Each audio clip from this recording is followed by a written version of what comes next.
Good evening, everyone. I'd like to call to order the planning board meeting for January 7th, 2025. My name is Carrie Martinek, Chair of the Planning Board. Before we get started, I have a few announcements to read. This open meeting of the planning board is being conducted remotely pursuant to Chapter 2 of the Acts of 2023, an act relative to extending certain COVID-19 measures adopted during the state of emergency, signed into law on March 29, 2023. All members of the planning board are allowed and encouraged to participate remotely. The act allows the planning board to meet entirely remotely so long as reasonable public access is afforded so that the public can follow along with the deliberations of the meeting. The public is encouraged to follow along using the posted agenda unless the chair notes otherwise.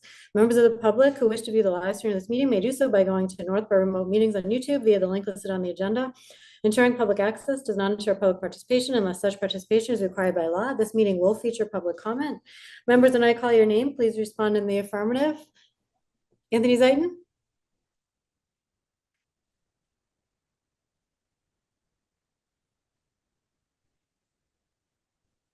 Here, sorry. That's okay. Amy Pratsky? Here. Bill Pierce? Here. Millie Milton? Here. Staff, when I call your name, please respond in the affirmative. Laurie Connors? Here. Great. For presenters and applicants listed on the agenda, the chair will invite each speaker or applicant on the agenda by name to make a presentation and speak to their application. Participants will provide their full name and hold until their name is called. Each speaker will be asked to mute their phone or computer when speaking and to speak clearly in a way that helps generate accurate meeting minutes. Those responding will be asked to wait until the floor is yielded to them by the chair. Speakers who wish to respond to comments of others do so through the chair, taking care to identify themselves. Each vote taken by the board will be conducted by roll call vote. For items with public comment, after members have spoken, the chair will afford public comments as follows. By phone, dial *9 to raise your hand and wait to be recognized by the chair. Please note part of your phone number will be visible to those viewing the meeting. By Zoom, click raised hand on the bottom of your screen and wait to be recognized by the chair. The chair will ask members of the public who wish to speak to identify their names and addresses only. Once the chair has a list of public commentators, the chair will call on each by name and afford approximately 3 minutes for each. We do not have an executive session tonight. So with that, why don't we get started with our agenda? First on the agenda tonight, we have consideration of the definitive subdivision application for 0200, 220, and 250 Southwest Cutoff. I'd like to read the public hearing notice for the record. In accordance with the provision of section 1024-010 of the Northborough Subdivision Rules and Regulations, the Northborough Planning Board will hold a public hearing on January 7, 2025 at 6 p.m. to consider the definitive subdivision application for 0200, 220, and 250 Southwest Cutoff, map 106, parcels 2, 3, 5, 19, and 20 in the industrial zoning district and groundwater protection overlay district area 3, submitted by Northborough Properties Realty Trust to construct a 2-lot industrial subdivision application. The application and plans are on file at the town clerk's office and planning department and may be viewed on the planning department webpage at town.northborough.mass.us. Pursuant to Chapter 2 of the Acts of 2023, an act relative to extending certain COVID-19 measures adopted during the state of emergency, signed into law on March 29, 2023. This meeting will be conducted via remote participation. No in-person attendance by members of the public will be permitted. To participate in the public comment portion of the public hearing, please click on the URL provided in the agenda and posted on the website. And that is that. Submitted December 20th, 2024 and December 27th, 2024. So with that, why don't we get started on the subdivision? And let's see, is it James Almonte? Is that the right person to bring in? Yes, James. Okay, That's great. correct. For some reason, I'm only seeing 2 of the names in the waiting room, but it says that there are 6. Is So it anybody looks else like the having that webinar problem? hadn't been started. I'm not sure. Oops. I don't know what's happening there. Oops, James, you're here at least, so that worked. Yep. Okay, maybe now it's filling in okay. Yep, Does it look better, Lori? Okay. it does, and it doesn't say the practice session anymore, so I think we're good. Okay, this is for real now. It's no longer a practice. James, is there anyone else coming in on your team? Yes, there should be Mike Scott from our office from Land Design Collaborative. I don't see Mike. Okay, and Wayne and Kim Kimball potentially. I don't see them. All right. Carrie, we also have Josh and Bob Frederico in the waiting room. Sure. I'm getting text messages from Mike saying he can't get in. They're getting error messages. Just shows waiting to start. Maybe they could try again because it was saying that it was a practice session about 2 minutes ago and now it's not. Okay. I'll tell him that. I had some trouble getting in. I had to, when I clicked on the link, it didn't go through. I had to manually put in the meeting number and the other number there. Okay. All right, so why don't we give them, if they want to try it one more time? Okay, yeah, I'll tell them to retry. Okay.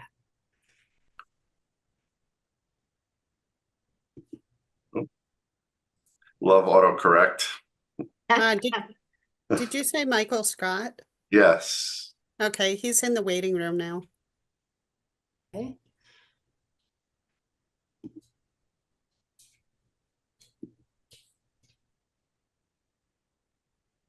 Okay. I just Michael? texted Wayne and Kim.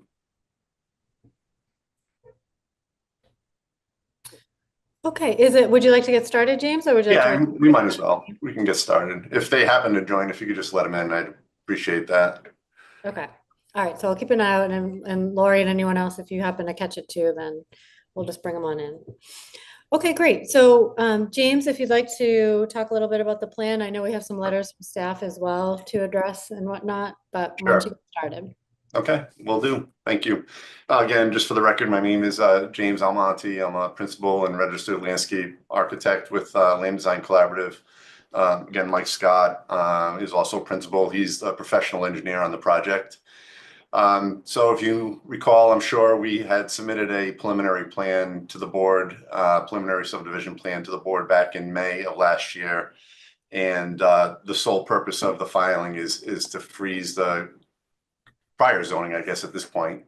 So this is the next step in the process to file the definitive plan within 7 months of the preliminary. So there is there's no development planned at this point. There's no plans for the construction of the subdivision road.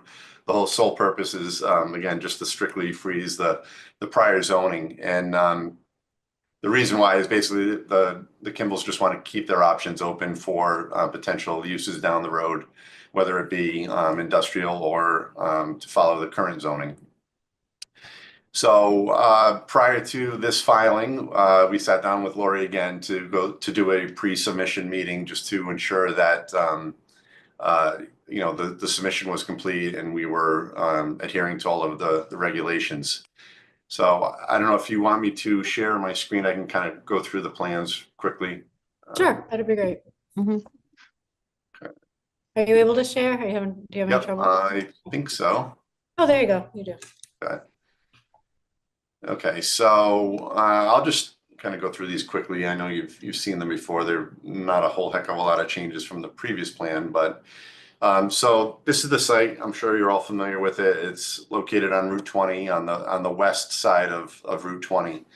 So for orientation, the plan is rotated. So north is to the right, south is to the left, and west is at the top of the page.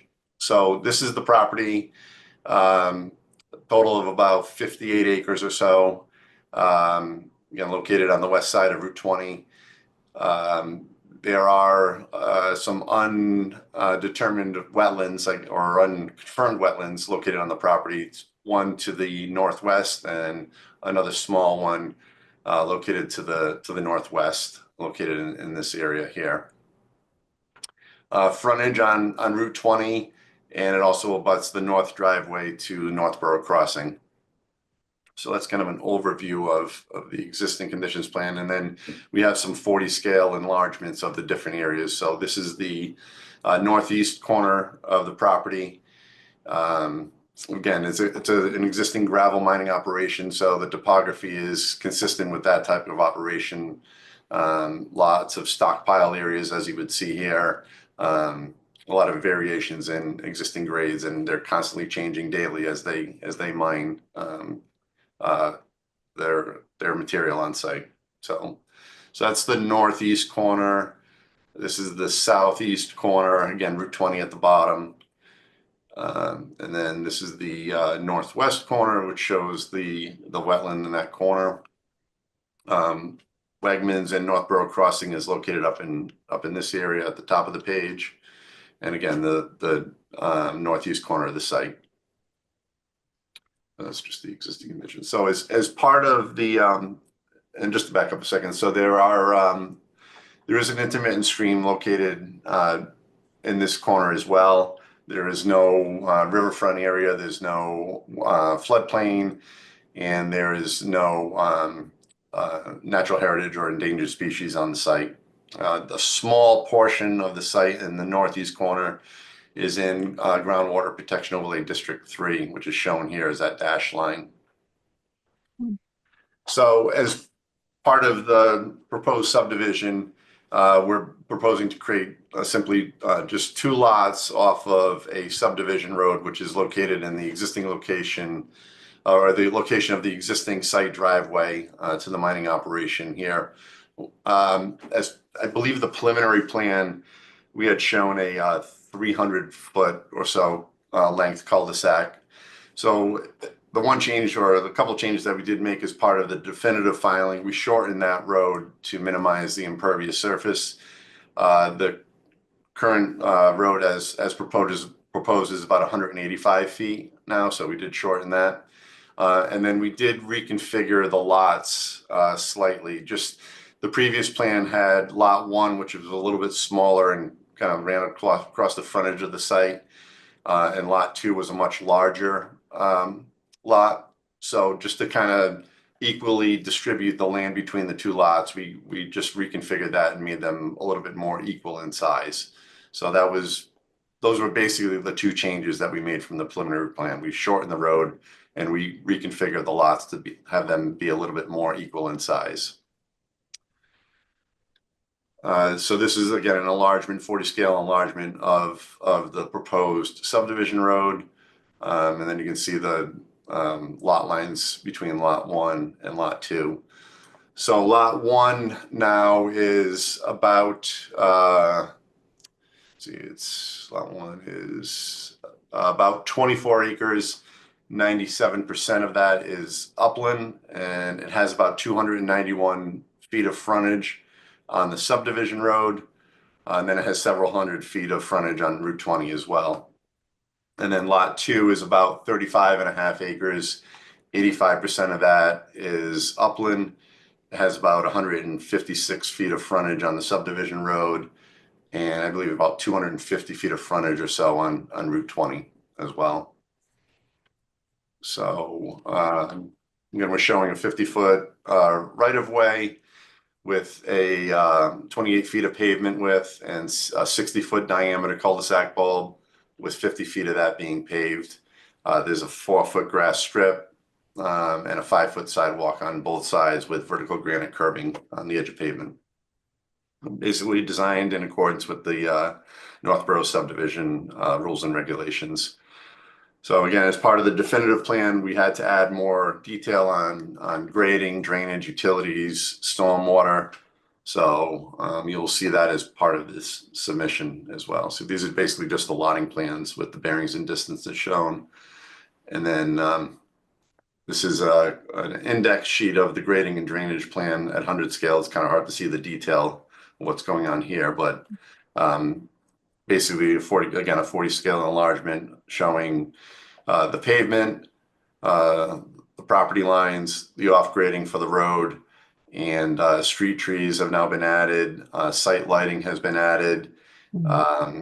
Drainage has been added with the stormwater basin shown in the northeast corner, which is the low point of the site, and it's in the location of where they currently are managing their stormwater.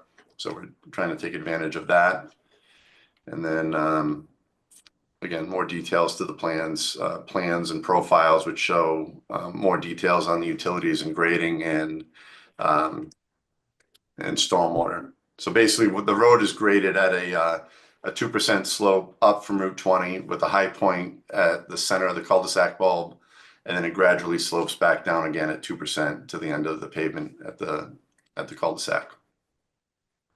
So we're showing a water main connection in the road. If I can zoom up on the plan here. So we're showing a water main here with a hydrant located off the side of pavement I know, as you mentioned, we got comments from the fire department, from DPW, so there are some things we need to address with the plans, and we can go through that if the board would like to do that. But basically, we're showing the utility connections here, all underground, as required by the regulations.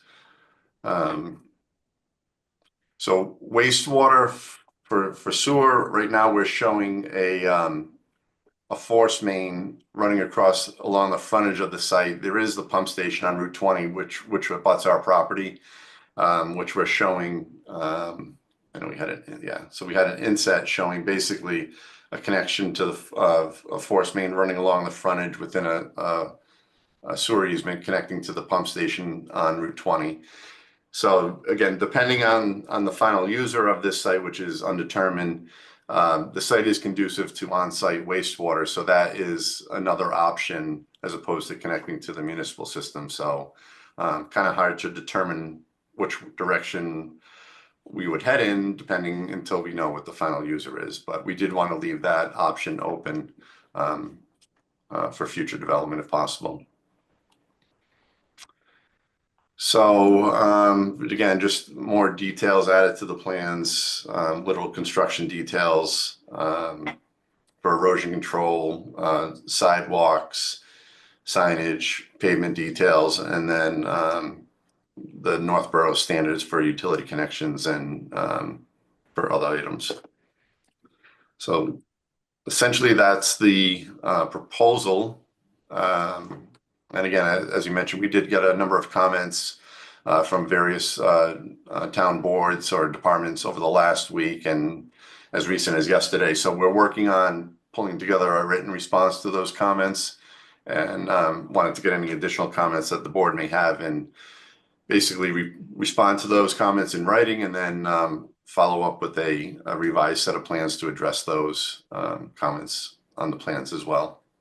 Okay, great. So I see, I know Vinny submitted a letter. Josh, did you have a letter as well at this time or any questions? Yeah, I at this point? did write a letter, just had a couple of comments, one concerning the water line, drainage calculations, and just as-built plans. Okay, so But James, you have all of those as well. Would the board like any clarification on specific concerns or did everyone have a chance to read the comments from staff? The comments, but I thought there were a lot of good comments, so I don't have any additional questions. All right, sorry, Josh, did I cut you off there? Were you trying to say something else? Yeah, I didn't make any comments on the sewer system at this time because, like you stated, there is a possibility to have septic systems put in. So I'd like to save those comments for when we get more information on what's going to go in there. Okay. Okay, Laurie, did you have any additional comments or questions? No, I did submit a comment letter. I did have a number of comments, although there was nothing really, super concerning that I found on the plans. Just request for some additional information, an erosion control plan, some inconsistencies with the regulations that I pointed out, but nothing that I really feel like I need to highlight unless, Jim, if you had any questions about my comments, I'd be happy to clarify. No, I think they were pretty straightforward and fair and really had no issues with them. We just didn't have time to get everything back to you and to the board prior to the hearing. So I know the stormwater comments we received from Vinny were going to take a little bit more time to respond to. May require some more calculations and things. So we have a little bit of work to do on that. But as far as your comments are concerned, no major concerns on our end. Okay. Evidently, Vinny's also a fan of the possible name selections, so that's exciting. Yeah. We tried to work with the Historic Commission on their recommendations. So, we had, the road name and the tree selection. And actually he pointed out the seed mix too, which that was not intentional. That typically what we recommend for sites like this, so. Okay, any other board questions or things that the applicant you'd be looking for next time around? So this pad or this proposed drive, is that where it's gravel there now still? Or dirt? It's actually paved for Oh, a okay. portion into the site. I think like up to the scale house, I believe it's paved. Okay, So yeah, it's in that location. It's the same location. We wanted to utilize the same location. There's been truck traffic going in and out of there for decades. yeah, So we wanted to utilize that same location. okay. And you're saying there's no really definitive, any type of plan to do anything other than just submit this and get this in the process? Correct. Yeah. They Okay. the gravel operations will continue as they have been. Okay, So. Okay, I will, this is a public hearing. I will take a break here to address any public comments. Is there anyone in the audience that would like to comment at this time? Okay, I don't see any public comments at the moment. Yes, I Oh. do. Okay, let's see. I have Bob Light, is it? mhm. Bob, are you there? Yes, can you hear me? Yes, just your name and address, please. Yes, this is Bob Light, 48 Emerson Road, and I'm on the chair of the Historic District Commission. Hi, Bob. Hi, just for the record, I submitted a letter to Lori today about the street name, and Oh, yes. we have no objections. I just wanted to make that for the record. It's actually very, very appropriate because 2025 is the 250th anniversary of the start of the revolution.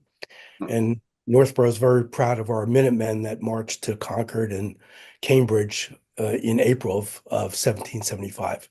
So for the record, we approve the name. Great, thanks for sharing that. That's really cool to know. Thank you. Did everyone on the board get a copy of that letter? I think it came a little later today. Yeah. Later in the day. Okay, great. So we do have that on record, Bob, and it will be included with the file as well. So thanks for bringing that up. Any other comments at this time? Okay, I don't see any additional comments. Any additional board or staff questions? Okay, so James, do you feel like you have everything you need to come back around for next time? Yeah, just a question for the board. Is it okay if we can work directly with Vinny on going through the stormwater comments and addressing those? Oh, Or do we yeah. have to Go through No, work through the board. No, I think that's standard. Okay. Well, not Lori, every that's pretty- town. Yeah, not every town does that. So Oh, I don't, well, I'll let Lori, is that pretty standard with interaction with staff? I don't want to speak for staff. Yes, absolutely. We'd be happy to work directly with you. yeah, thank you. That's much more efficient. Okay, great. So, anything else you need to clarify before we pick a time to continue? I don't. Is the board meet twice a month or once a month? I can't remember. Yep, the first and third Tuesday of the month. So your options would be January, if you're looking for the two nearest ones, we have January 21st and February 4th. If you Okay. need longer than that, we could pick further out, but those are the next two. February 4th would probably be better. I know Mike's on the call. I don't know if the bulk of work is probably going to be in his court. So if that works for him, I know he's texting me. Yeah. Michael, do you want to vote on that? Does that work for you, February 4th? Oh, he might be muted there. He gave me the thumbs up. So on February. Okay, so why don't we vote to continue for February 4th? So is there a motion to continue the consideration of the definitive subdivision application for 0200, 220, and 250 Southwest Cutoff to February 4th at 6 p.m.? So moved. All right, second? Second. All in favor, Amy? Millie? Aye. Anthony? Aye. Bill? Aye. And Carrie's an aye.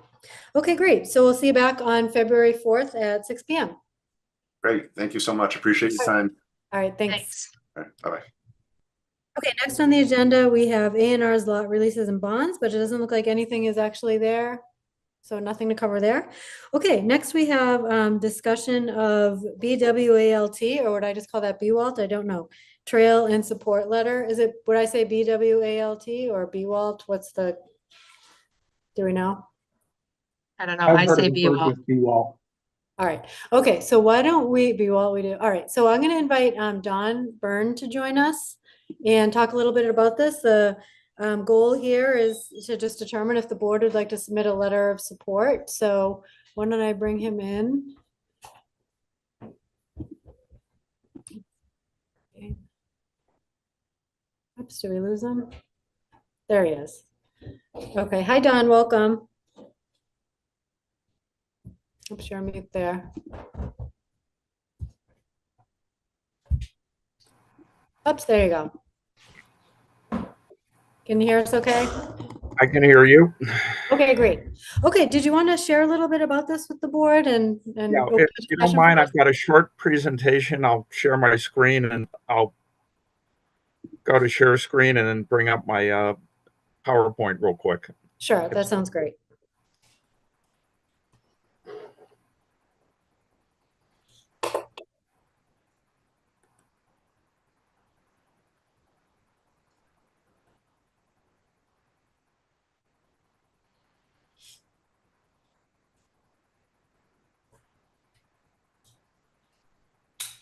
Okay, we can see your screen now. Okay.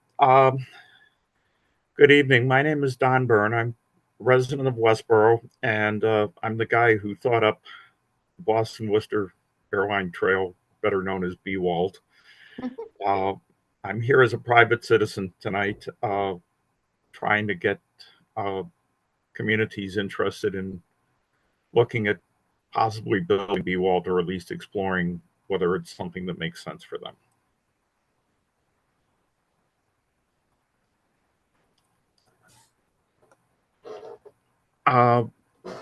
Basically, BWALT is a trail that is proposed to go from Framingham to Worcester and follow the old Boston Worcester Airline Electric Railroad that ran down near Route 9 but was on private right-of-way in Southborough, Westboro, Northborough, and Shrewsbury for a large portion of it.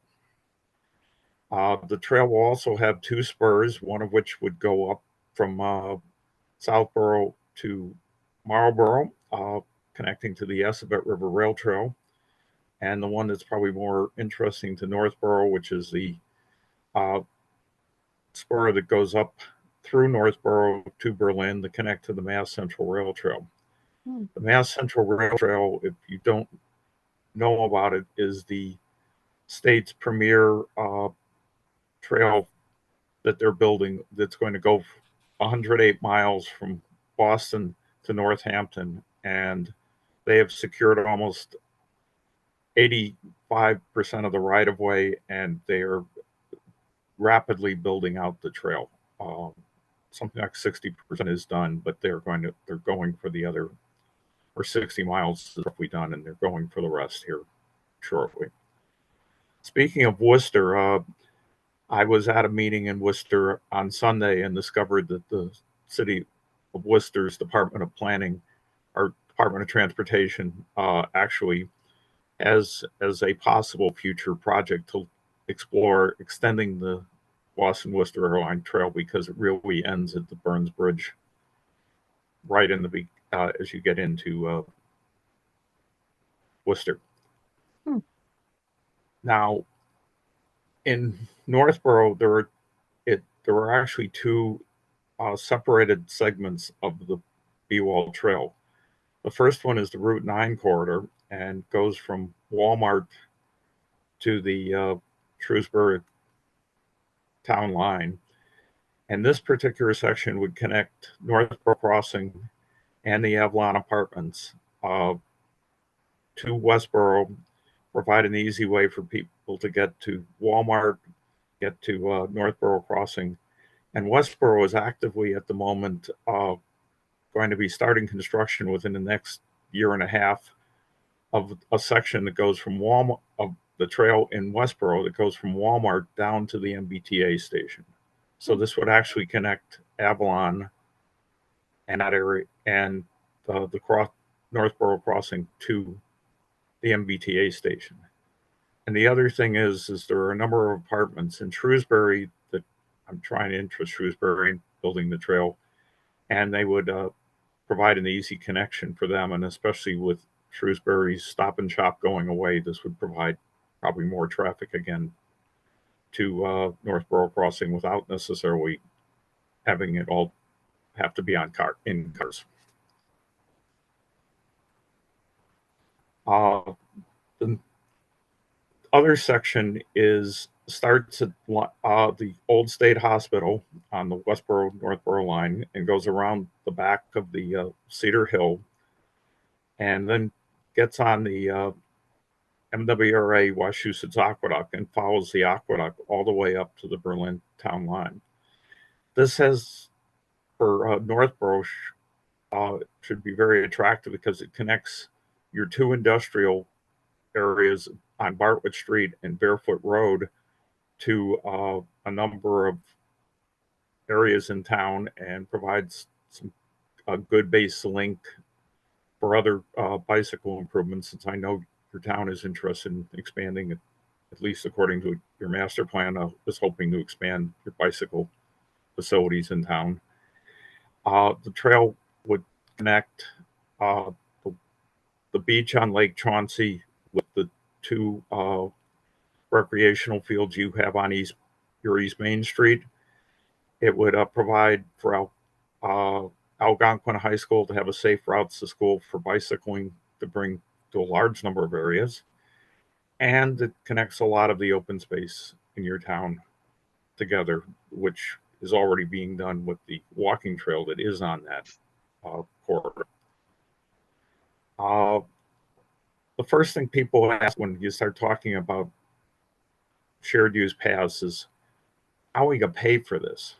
Well, the good news is that Massachusetts, if you structure things right, will pay for most of the cost of the trail. The biggest cost you hear about in other communities, like Framingham recently, or some of the other towns, has been purchasing the railroad right-of-way. You aren't purchasing a railroad right-of-way in this case. Most of it is going to be on a few easements, and on a lot of it's on state-controlled land already. Westboro did a feasibility study using Massive Trails grant and some volunteer labor. At the time, we didn't do the match, but you could actually do it with a match. The 25% design is what's needed by required by Mass to get construction money. And again, Mass Trails funding up to $500,000 with a 20% match by the town if you split the trail into sections.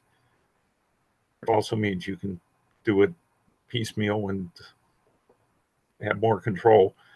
Means you aren't going to be spending a lot of money on grants. We're looking, on design. We're looking at less than $500,000 for ours, which is over 10 miles of trail and a lot of more complexity than what Northborough has. Well, we've got Westboro has got an easement donated. And then again, if you do this all with transportation improvement funds, you can both get the construction and the maintenance funding through that program. I throw this up because this is Westboro's slide showing what we did. We actually completed our feasibility study in 2021. The purple section over on the west side of town is the piece of trail that we're about to start building. The section Mark II has a completed 25% design, and we're looking or Westboro is looking in the future to do other sections for design using the same grant process that we have currently. Feasibility study. You basically, this is what it covers. As I say, it's a great value to do it. One, because with a low investment, in this case, I'm offering my time. I wrote the all the text and did most of the calculations for cost and number of users and all the estimates you see listed on this slide. I did those for Westboro as a volunteer. And if we set this up right, I will volunteer my funds, my money, and time, and basically a local engineering firm that I worked with, Waterman Design, has said if they are doing it, they would, quote, list me as an employee, but my salary would be contributed, and Mass Trails has already agreed that that is valid, and so there'd be no monetary cost to Northborough to do such a feasibility study. Wow. For the easements, Northborough is actually blessed. There's 7 agreements total you need with landowners. Compare that to any other town except on Bewalt, except Marlborough and Framingham, both of which have to deal with a railroad company, so they have bigger problems. And that's very few easements. Westboro has got the record. We have 36 easements in town to build the whole trail. And we're moving along well with getting those easements. And we've talked to most of the commercial landowners in town that we need to cross their property.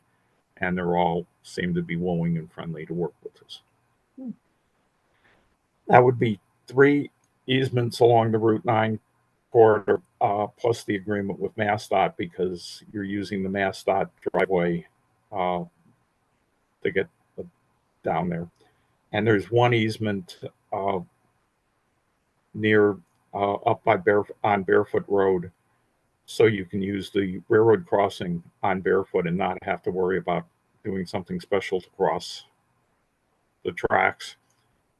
And otherwise, your easements are fairly simple.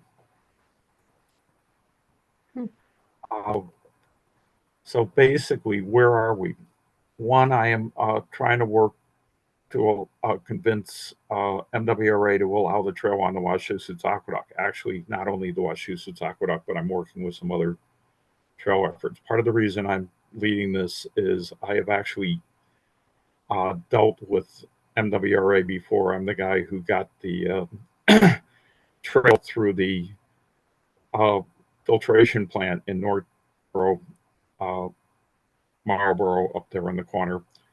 And it took a number of years, but I was able to break down MWRA and get this. And since then, I've been trying to work to get the aqueducts opened up. I worked with the late Representative Chris Walsh, and he put together the agreement that has given you the hiking trail.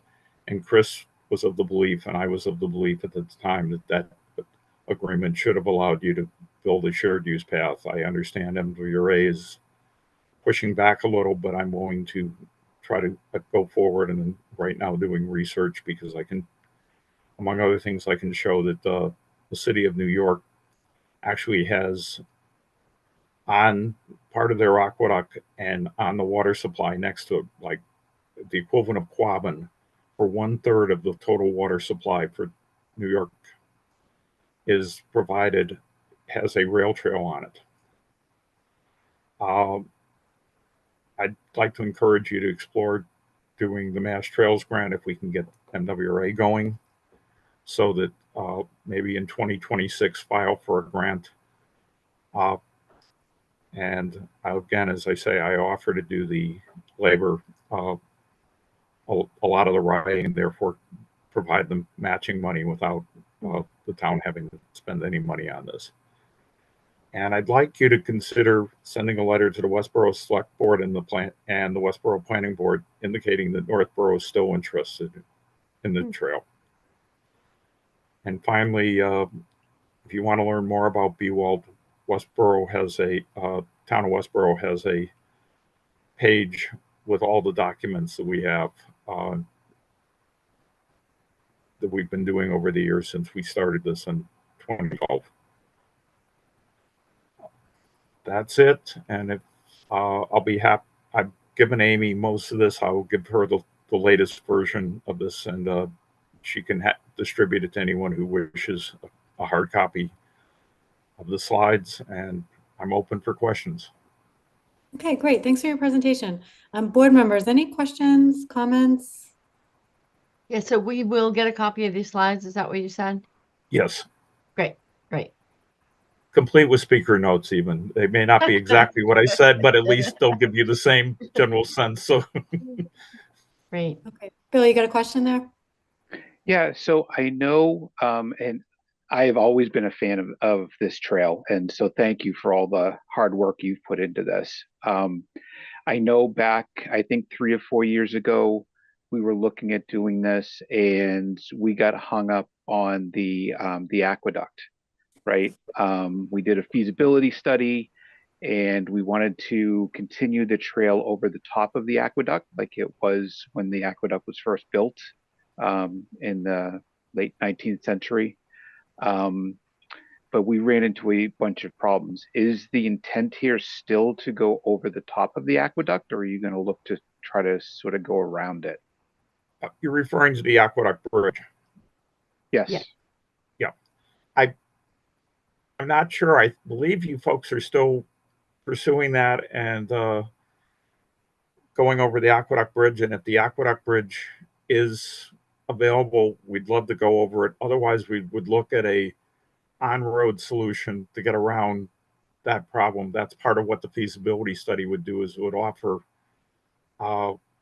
options so that if you run into challenges like the bridge, there's an option on, okay, here's another approach you could do it with. Laura, you have a question as well? I just wanted to provide an update. So I'm happy to report that after a year and a half, approximately, delay, we finally got the changes to the 8M permit from MWRA, as well as we needed an additional 8M permit from them. And we needed Mass Historic approval for to really advance the preliminary design. So they needed access to the bridge tunnel in order to really proceed with the existing conditions survey. So that has finally come through. They haven't actually accessed it yet. But at least the big logjam that we had with MWRA has finally been resolved. So now Stantec is our consulting engineer. They are moving forward with their work. So hopefully we will actually get a preliminary design out of this.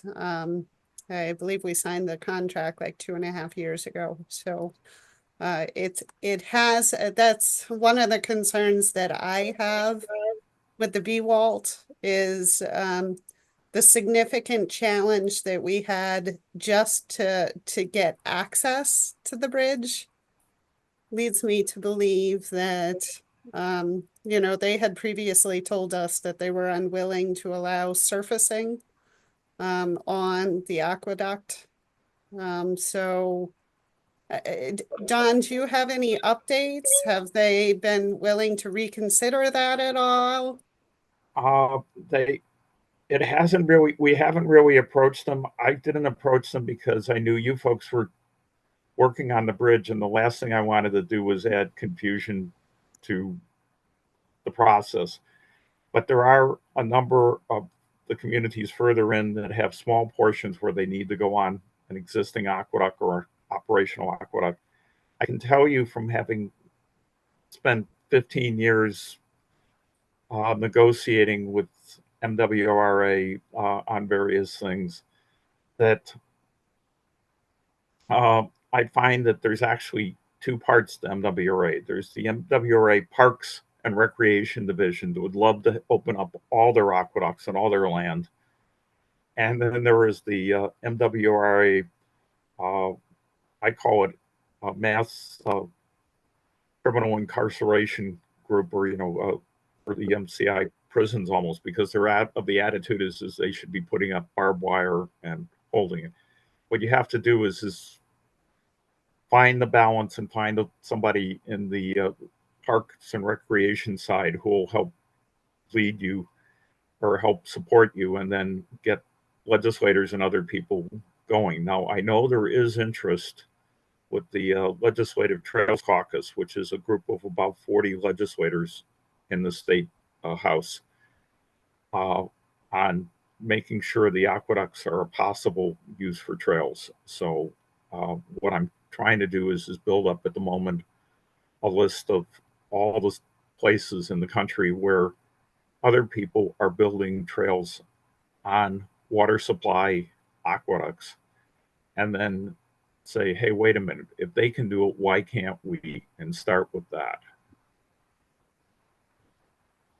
Yeah, And I so have I about a think, dozen right now.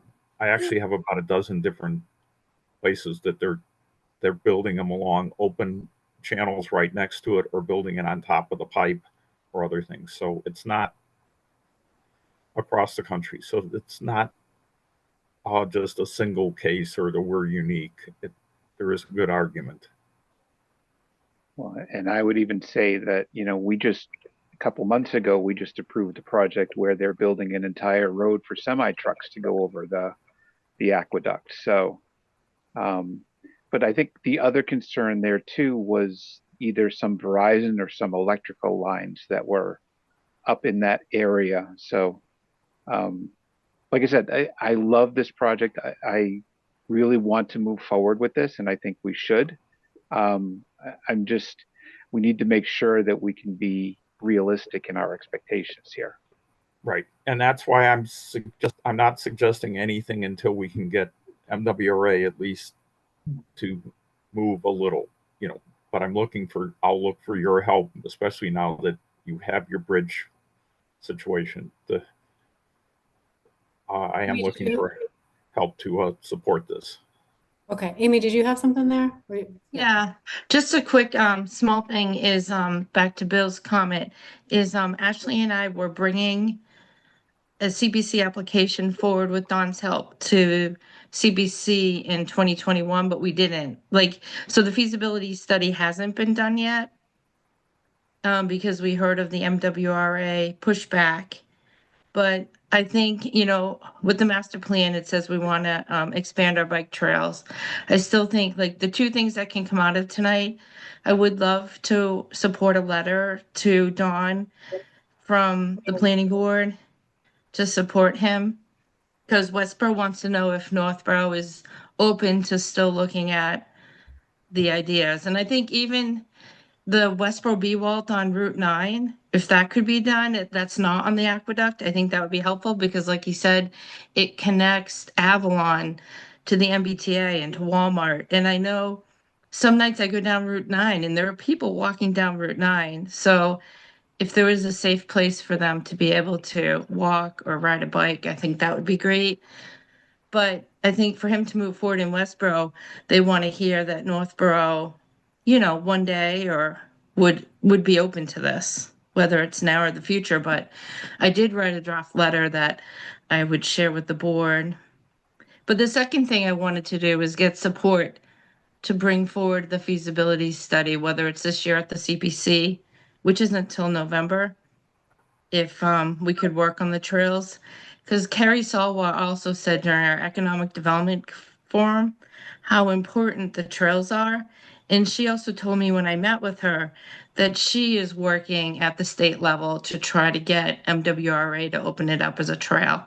So I'd love to connect Dawn and Carrie. I don't know if you guys have ever talked, but I know she's trying to get this opened up and we can see what can happen. But I think tonight I think this does fit in with our master plan goals, and I think it would be great to give a letter to the Westboro, just saying that Northborough, you know, is open to bike trails and that we support it. How does the board feel about that in terms of writing a letter? I guess I haven't seen it, Amy, but if you're able to share that at some I can point. share it. Don, do you mind stopping sharing your screen? No problem. Just give me a second here to get out of where I am. And okay. I actually don't have a share screen button unless it's under more. Never mind. Okay. Let's see. This is just a basic letter. We could make changes to it. I have changes. This is the one I was here, we can share my updated one.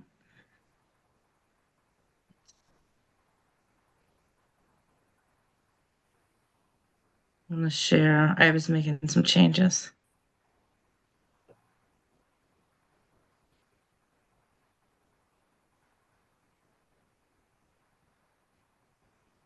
Let's see. Just want to open the final draft. Sorry.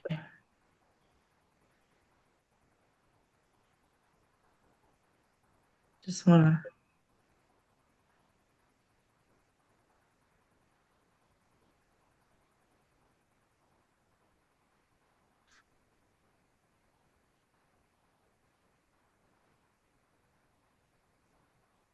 It's coming and open.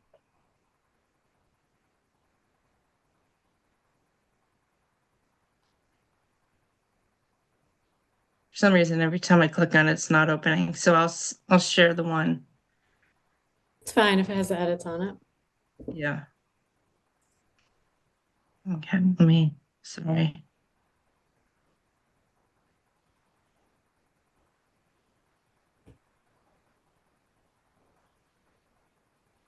Yeah, I'm usually quicker at this. Mhm. I don't know why the one without the edits won't open, but.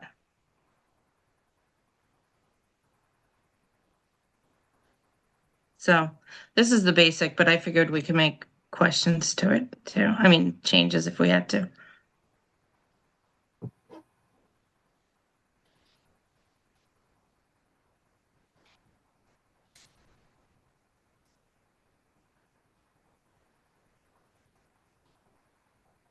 Does anybody have any changes, or is everybody in agreement to send a letter to Westboro?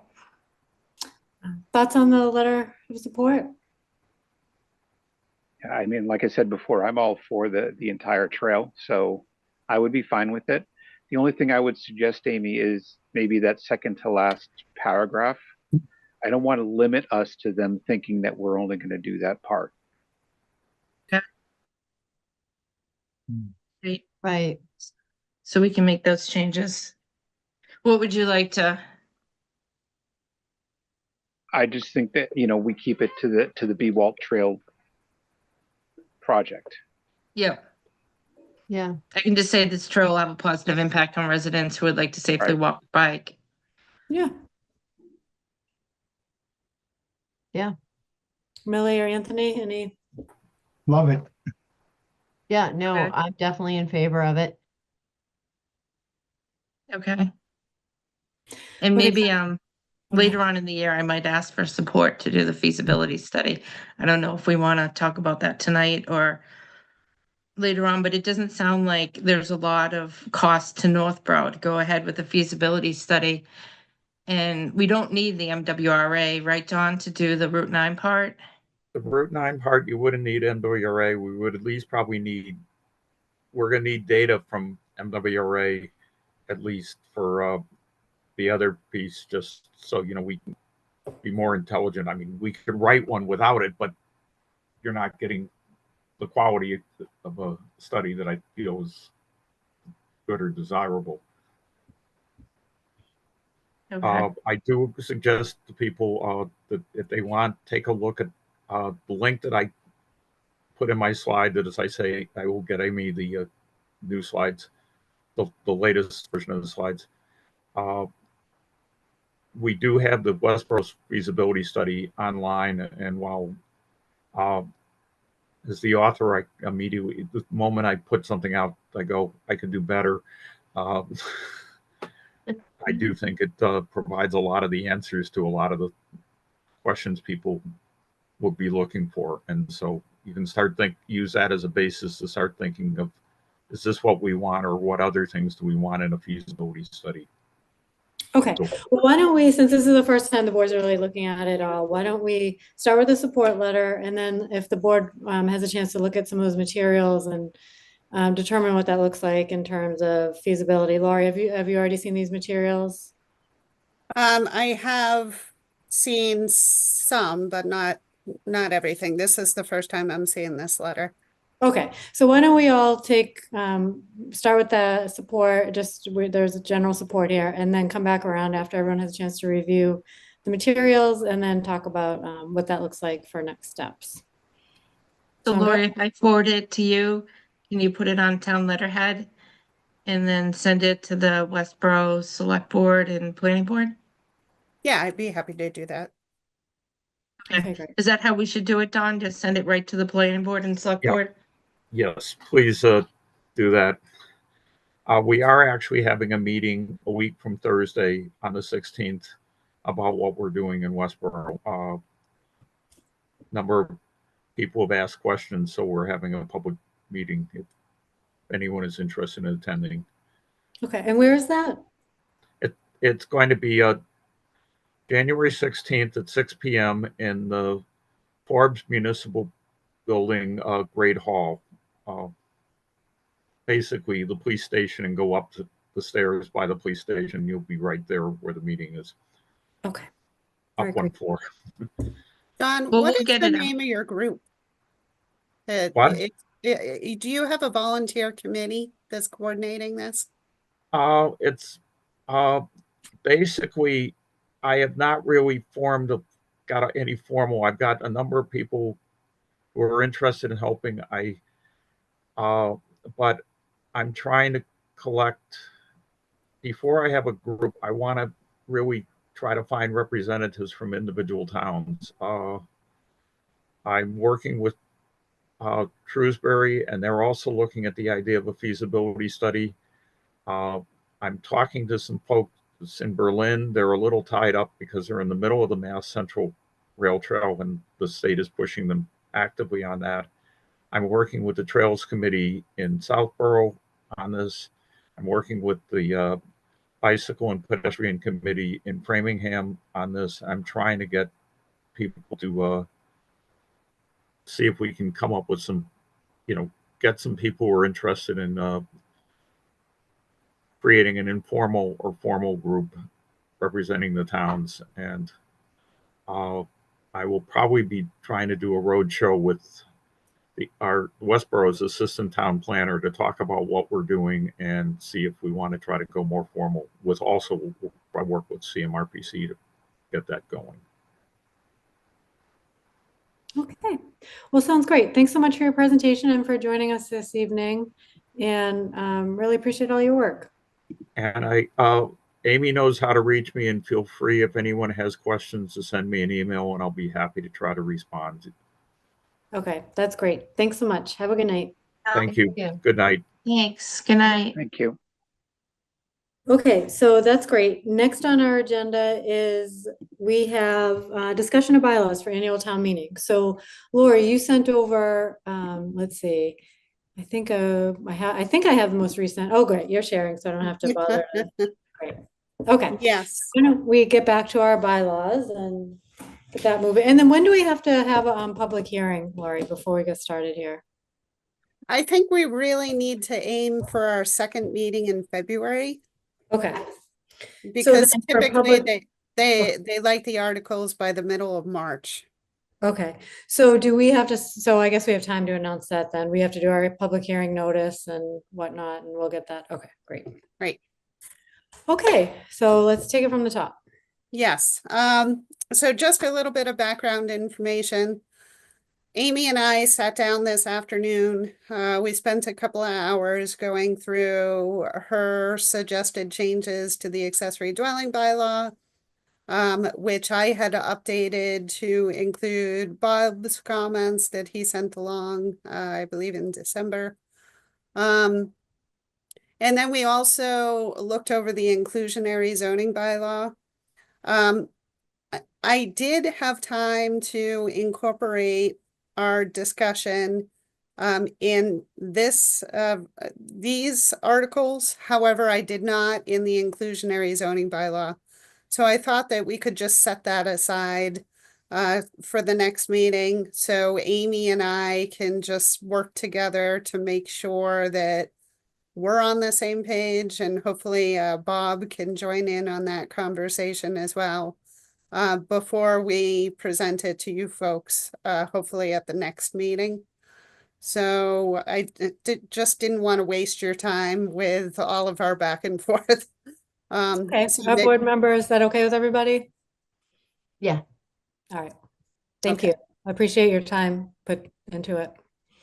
So then when it comes to the accessory dwelling bylaw, the state did release their guidance a few weeks ago, which is great. It's still not definitive, however. They are asking for feedback from communities on their guidance document. So they do have certain definitions that they wanted us to use. However, some of the definitions Amy and I discussed, we aren't totally on board with how they are defining things.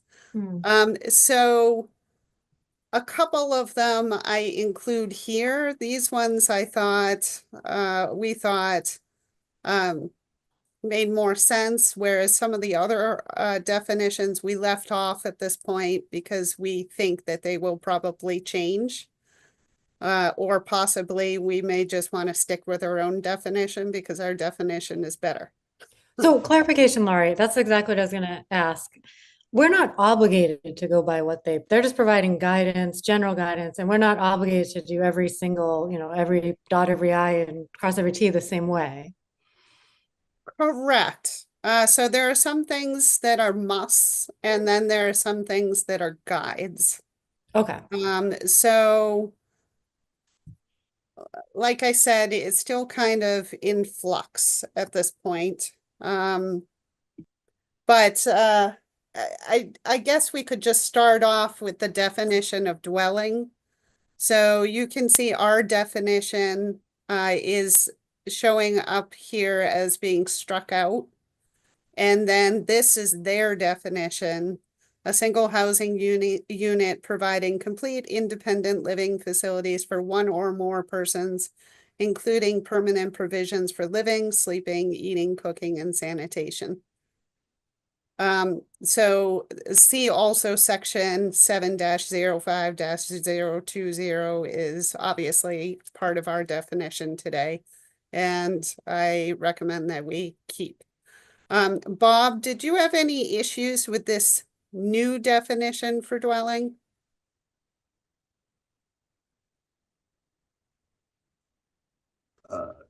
Hang on just a second. I sent an email to you, Lori, looking at some of this stuff. Okay, on the definition of dwelling, I did not have an issue. Just to let everybody know, there is, if you go on to the state website, there is a open hearing or listening period that ends on the 10th at midnight. And anybody can go on and write up whatever they want to say. Okay. I also spent at the beginning of December and then again this morning in a meeting with 50 or 60 other building officials and zoning enforcement officials going over this stuff. Like Laurie said, it's still in flux. Some of it we do need to take literally, and some of it, we do have some ability to be a little bit flexible. If you folks are familiar with the Dover Amendment, this whole situation with the ADUs is gonna follow the same trajectory. The state's gonna give us the law, and they're gonna give us some guidelines, and then for the next 30, 40, or 50 years, the courts are gonna decide what this actually really looks like. So, one of the things that's important to do is be as complete as possible, upfront with all of your requirements, get them codified into the zoning book, and get the AG to approve it. Okay, because otherwise, it's going to be a mess. Okay, we all know what the Dover Amendment has done to us. I mean, there's a lot of good about it, but there's a lot of stuff that we are just completely out of the loop on, you know, for enforcement or anything like that. This is gonna go down on the same road. And this is the exact same way the Dover Amendment rolled out. So if we're not careful, this could come back and bite us in the butt. I only had 2 or 3 comments. This particular definition for dwelling, I don't have an issue with. Thanks. Does anybody have any feedback on this new definition of dwelling? No, No. any board members? And so what, I mean, just out of curiosity, is this something you saw in other bylaws and makes sense, or you just thought we made this up, or just wondering the source? It's word for Definition. word. It's Oh, word it's for word theirs. coming out of the guidance document from the state. Okay, got it, thanks. And then the same is true for the definition of lot. Thing with dwelling, do we want to call it a dwelling unit? I noticed this, like, in our bylaw, we say dwelling, but they said dwelling unit. Like, is that picking hairs, or should we have it called the dwelling unit? Or just a dwelling? I think if you do dwelling unit, then you're gonna have to remove dwelling and add dwelling unit, right? And who knows where else in the code that name might be. Yeah, I think in many locations in our zoning bylaw, we do say dwelling unit, but I don't know if it's everywhere. I think in the definition, because you have dwelling as the heading for the word to be defined, and then it goes on to say a single housing unit, you could probably say that is in effect, if you do the math, it's a dwelling unit. So it's fine the way it is. Yeah, I don't see the big difference. Yep, okay. Where I did see a thing that should be cautious of is when you get to the definition of lot. The state says it's an area of land with definite boundaries that is used or available for use as a site of a building or buildings. You can have a lot that is not buildable. Mm-hmm. Okay. There are lots in town that may have enough building area and enough frontage, but by the time you put a septic system in there, the foundation and a well and wetlands, that lot is no longer buildable. So I think this particular definition may give people the false sense of security that anything that has definite boundaries is a buildable lot. So, so this is the word for word definition that's coming out of the state guidance. Are you Yeah, that- suggesting that we yeah. just stick with our old definition instead? The one thing I've learned about this whole ADU thing is the state is not made up of experts. Yeah. I mean, I'm not pretending to be one either, but you know, you go to these meetings where there are 50 building inspectors who have been in this for 100 years, and they're picking this stuff apart because they can see the court cases coming. I kind of lean, I think Bob's right. I kind of lean Yeah. towards keeping the original. I feel like we've even used a continuous parcel of land in some of our logic. So I don't even like taking out continuous parcel of land. Bob made an additional point about being buildable or not. Yeah,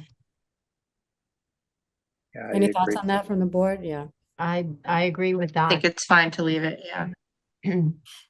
Okay. I'll just delete that one then. So then the next one, we went back and forth about this quite a bit.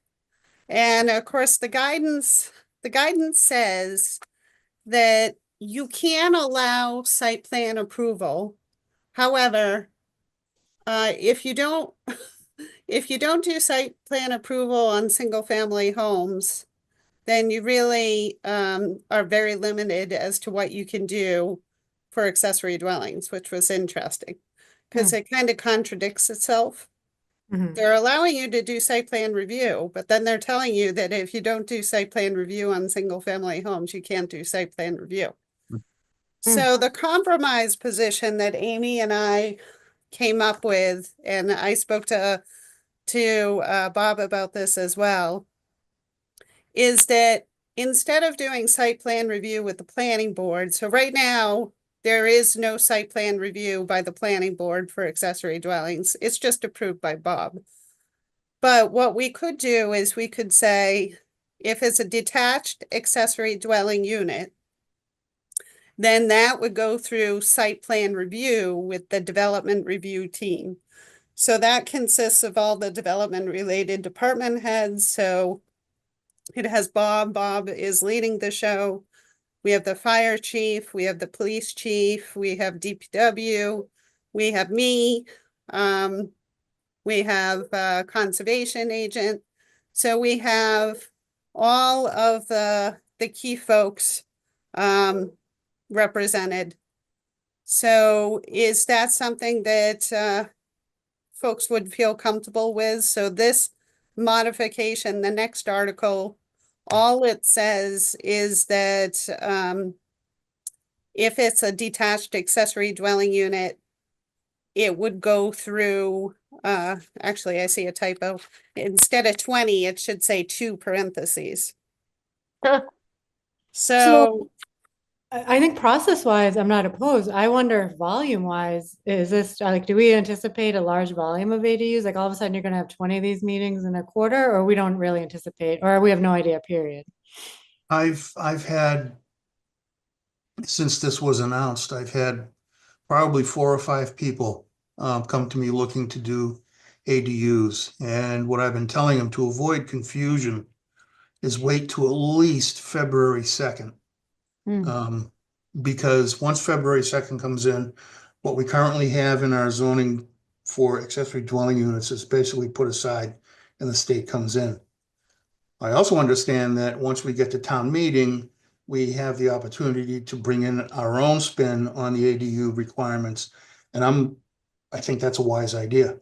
So I have had interest. People are willing to be patient because I've been explaining that the guidelines are still coming out to us. So we really don't know what we need how this thing needs to flesh out. So we do have interest. It's not a landslide in terms of how much work is coming up.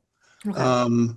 If we get to the point where we're having, multiples, we could certainly, once we convene the team, as I say, once we convene the team, we can have more than one applicant come That's up to true. us, and we can spend maybe a 2-hour slug of time and work through 2 or maybe 3 applications if necessary.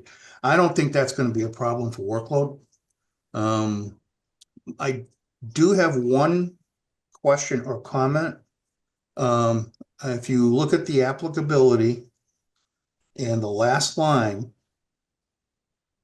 where it says included construction or installation of a detached accessory dwelling unit. Is that a detached standalone dwelling unit, or is it a detached addition to an accessory structure that's already in the yard? it's just a detached accessory dwelling unit. So if you already had a 2-car garage, Yeah, and you are building an accessory dwelling attached to that 2-car garage, okay, then that would not need to go through site plan review. If, however, you are building a 2-car garage with an accessory dwelling attached to it, so it's a whole new structure, the 2-car garage is new, and the accessory structure addition is new, then it would have to go through site plan review. Okay, so basically, I just want to understand this to be clear. So if you have if you have an existing two-car garage that is detached and you want to build an ADU onto it, site plan review is not required? Correct. Wow. So it would be the same circumstance as today. Right. Today, that's what you're approving by yourself. Right, However, if it's a brand new, like I said, two-car garage with an accessory dwelling on top, yeah, or it's a barn, a brand new barn with an accessory dwelling, that's part of it, then that would require a site plan review. all right. Okay, I would just need to be clear about which direction to send people when they came to me on that. I just wanted some clarification. Thank you. Does that make sense to you? Is that the way you think works the best? I think it's 6 of one, half dozen of the other. I'm kind of on the fence about it. You know, if it's a standalone out in the backyard, that's one thing, but if you're basically building an addition onto an existing accessory structure, you know, does it need to have an extra set of eyes on it before they build? I'm not sure. I think that's up to the board to decide. Like I said, I just wanted to have some clarity on that, that's all.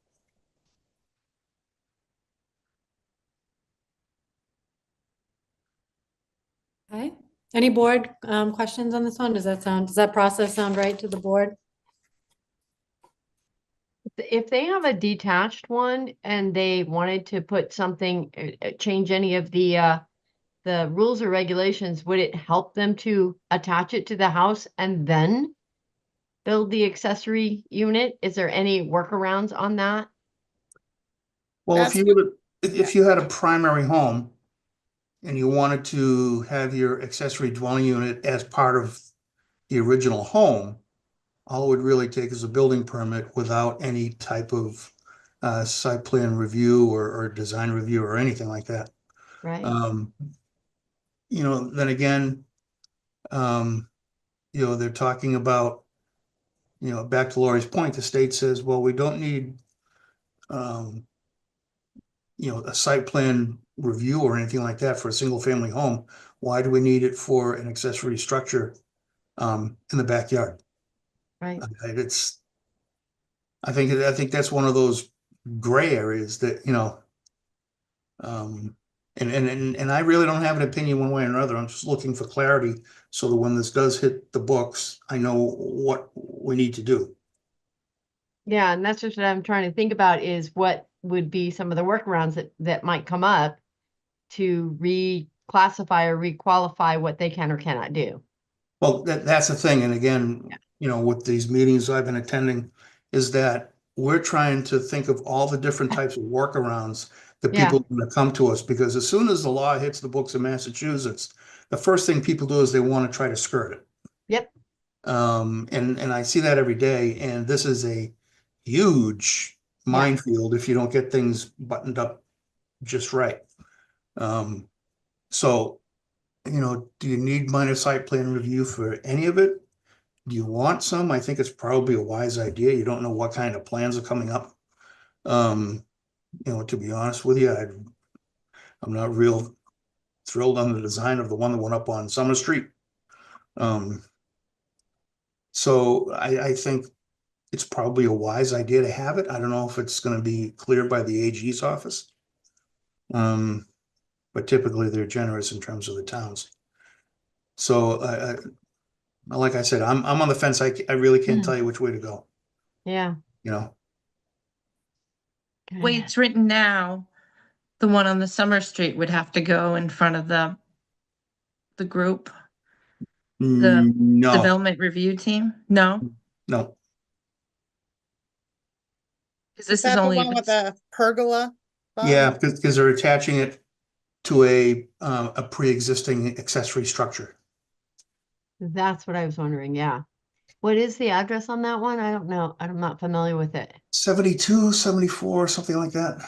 Okay. You're exercising my memory and it's Sorry. okay.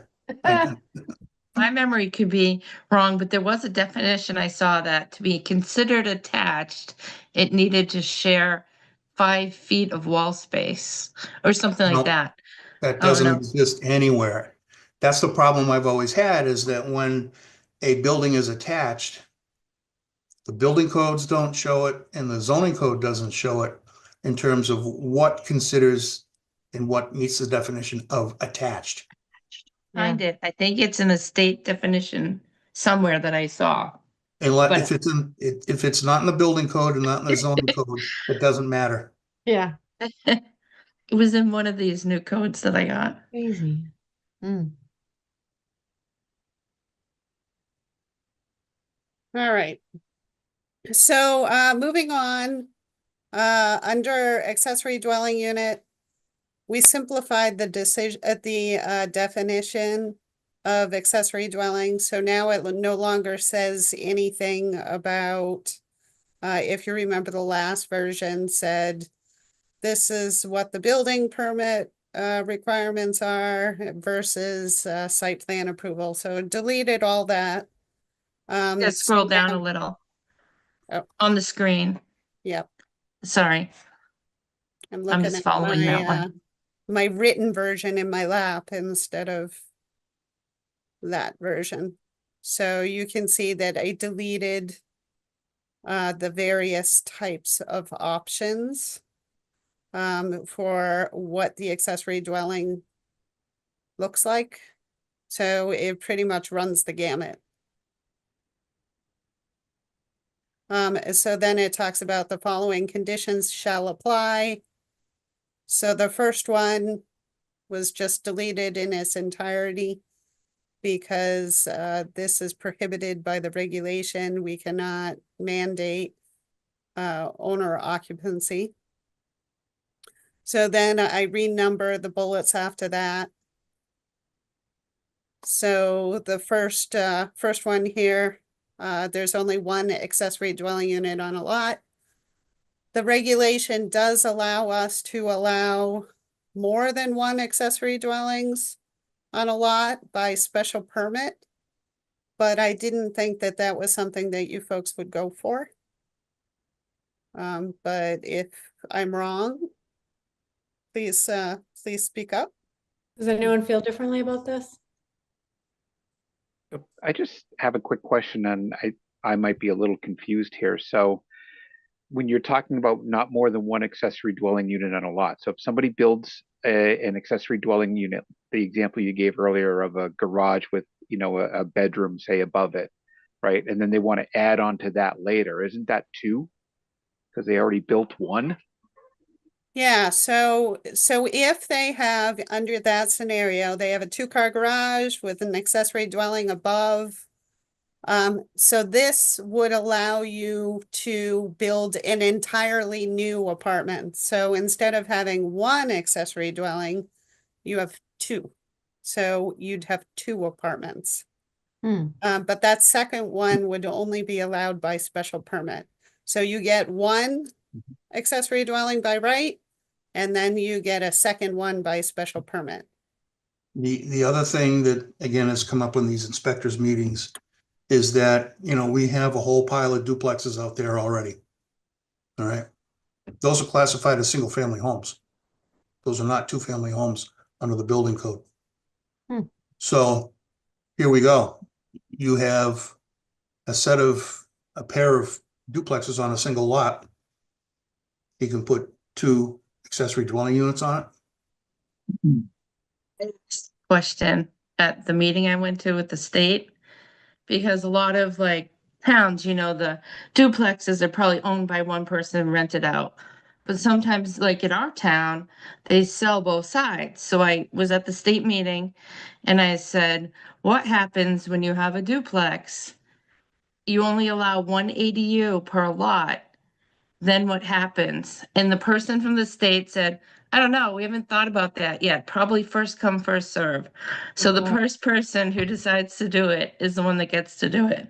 But that's But- why in the definition, you can see I made sure to specify it's a detached single-family dwelling.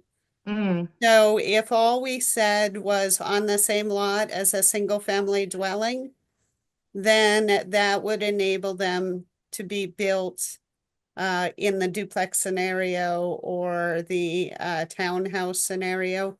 So this definition does not allow that to happen. So it can only be built if it's associated with a detached single-family dwelling. One That of- seems like that's the way it should be, and that's the way the state originally seemed to roll it out as, because it was one per lot on a single-family residential neighborhood area, you know? Anywhere a single family is allowed, they can do one per lot. So I think if it's a duplex or multifamily, it just throws another wrench into it.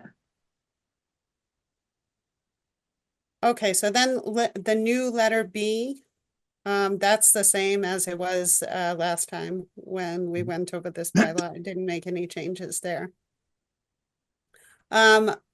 New letter C, an accessory dwelling unit shall adhere to the minimum dimensional requirements set forth in zoning bylaw, etc. Bob, that's for you. That's in response to a comment that you made. Gave me in an email, I think in November, December. And then I added,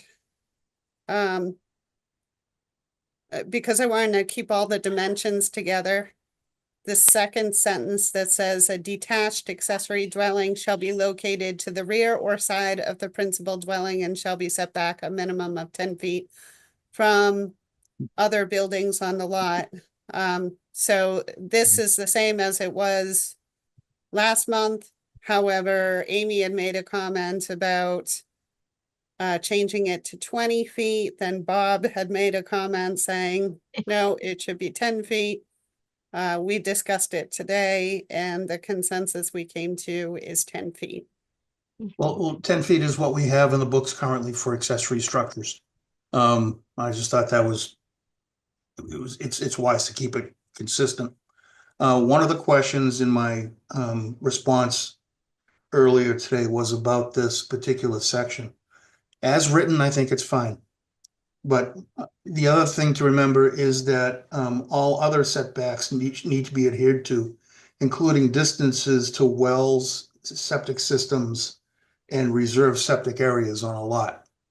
Okay, so if you're tying into a septic system, you know, the septic system is required to be a certain distance away from the building. And the reserved septic areas are the same thing.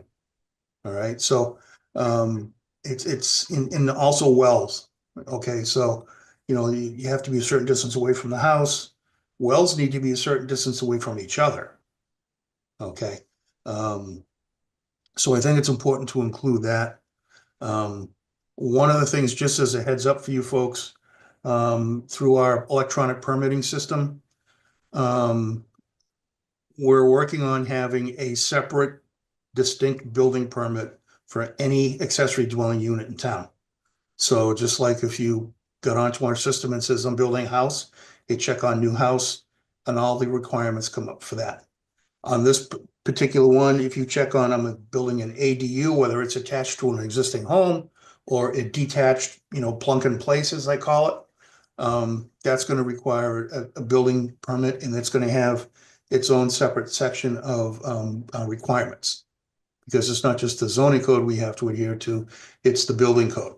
So just making you aware of that, we are going to have our own separate category because the state also requires us to record and report how many were permitted, how many were built, how many were issued certificates of occupancy.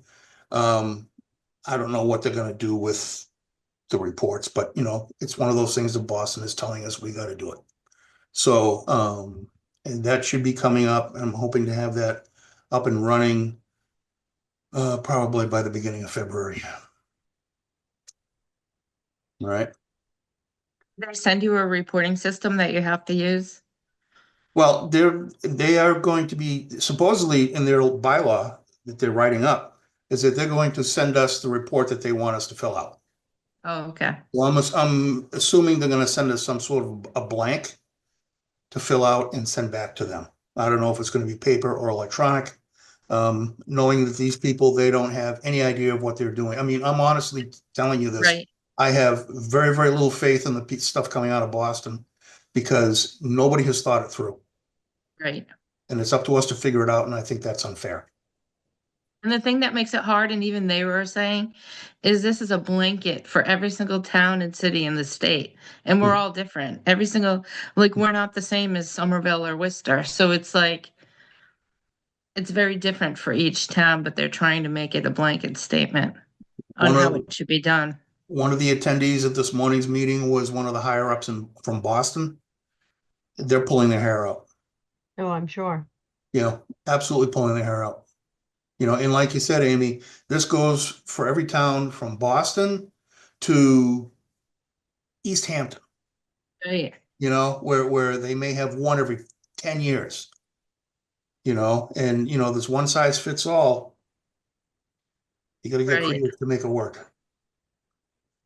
Now we can limit like short-term rentals. Like, do you feel from the 5 people that came to you that it's gonna be an issue in Northborough or not really?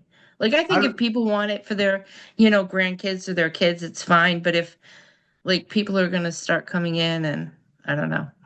Yeah, I mean, because of the spirit of the ADU law, we can't control who goes in there in Right. terms of relatives, non-relatives, fortunately, Northborough is not a destination town for a lot of things. Again, 2 gentlemen from Nantucket and Martha's Vineyard were there today, and they're pulling their hair out too because it's a destination town. Every lot on that island is going to have an ADU on it. Right? Okay, every one of them. They get $6,000 a week for a 2-bedroom. Yep. So there you go. I don't foresee that happening in town. I think in town it's probably going to be used more along the lines of an apartment, maybe a elderly couple with the family moving into the main house. It could be somebody who's building, hoping to have a Tufts veterinary student stay there, as a off-campus housing, if you will. I'm seeing more of that use on that side more so than, come rent this place for 3 weeks and go away. I'm not seeing that. Okay. All right, so there was a controversial sentence that I had last month that sparked some discussion having to do with the maximum height of 20 feet. Millie, I know that you were concerned about that. Mm-hmm. When the guidance came forth, I did delete that because they say any requirement concerning dimensional setbacks, lot size, lot coverage, open space, and the bulk and height of structures that are more restrictive than what is required for a single family cannot be considered. So I got rid of that 20-foot height requirement because it's 35 feet in the districts. So Okay. we'll just stick with that. So then the next one, Bob and also the guidance said, we have to be careful about what we're saying about these units. So essentially I deleted, Amy and I thought that if we deleted the shall and put should, it would make it more acceptable to the state. So letter D, the accessory dwelling unit should be designed so as to preserve the appearance of the existing single-family dwelling on the lot. So essentially what that's getting at is that if you're doing an attached accessory dwelling unit, it shouldn't look like a duplex. It should still look like a single-family home. And then it goes on to talk about the entrance and how that should look. So this would apply to pretty much any accessory dwelling. And however it's attached or detached. So the language is pretty much the same, except we change shall to should. Okay. So then the next one. This is specific to whether it's within or attached to a single family dwelling. So it doesn't apply to the other types of accessory dwelling units. So ones that are attached to a accessory structure or ones that are standalone, this doesn't apply. So it says the accessory dwelling shall maintain a separate entrance either directly from the outside or through an entry hall or corridor shared with the principal dwelling sufficient to meet the requirements of the state building code. What, And what, Bob- Go ahead. Should state building code be capitalized or not capitalized? Because it's inconsistent in here. I would probably, SBC, I would probably capitalize. I don't know, it's 6 of one, half dozen of the other. As long as you have chapter 780 CMR, you're all right. All right, I don't know why I deleted something here.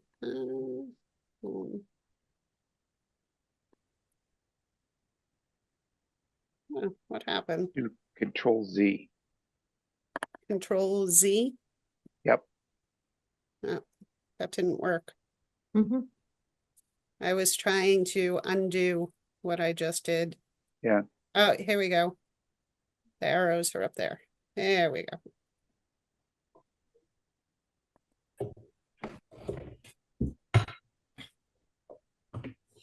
So does anybody have any comments about that one? Yeah, I just want to make a clarification on that.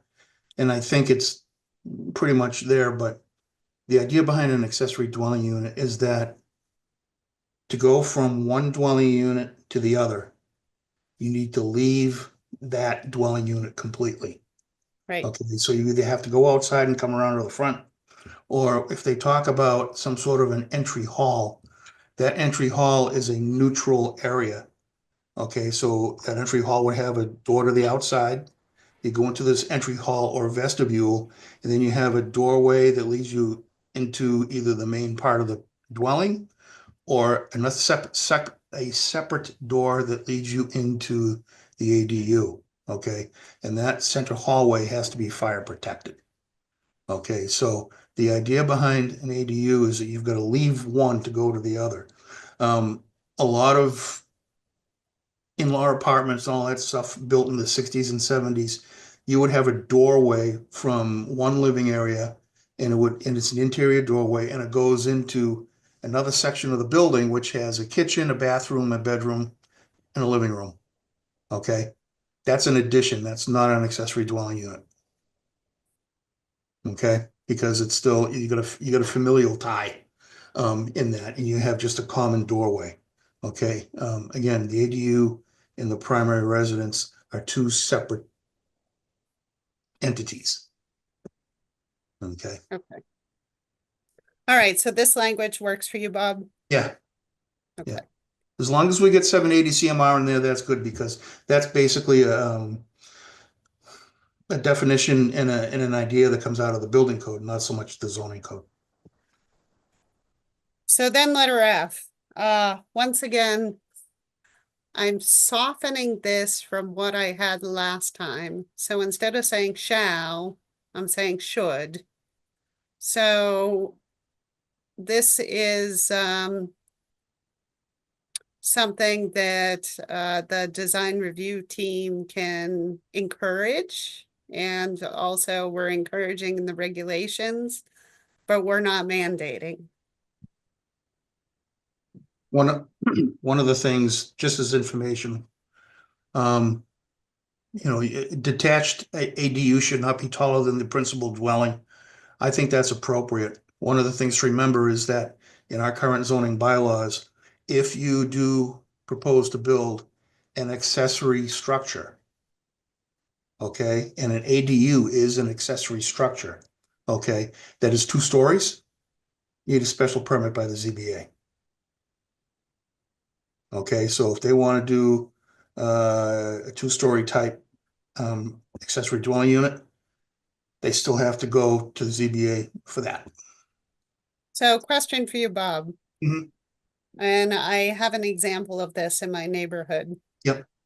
They have a ranch, Yep, single-story ranch. yep, Then they built a two-car garage yep. with an accessory dwelling above. So now Mhm. they've got a single-story ranch and they Mhm. got a two-story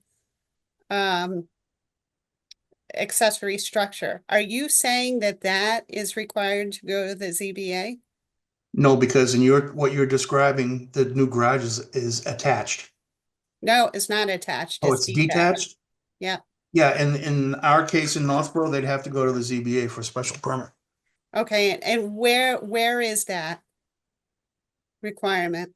Oh, give me a moment. Talk 'Cause amongst maybe- yourselves. Maybe I should make the marginal reference here Yeah, to that section. yeah, hang on. Mm-hmm.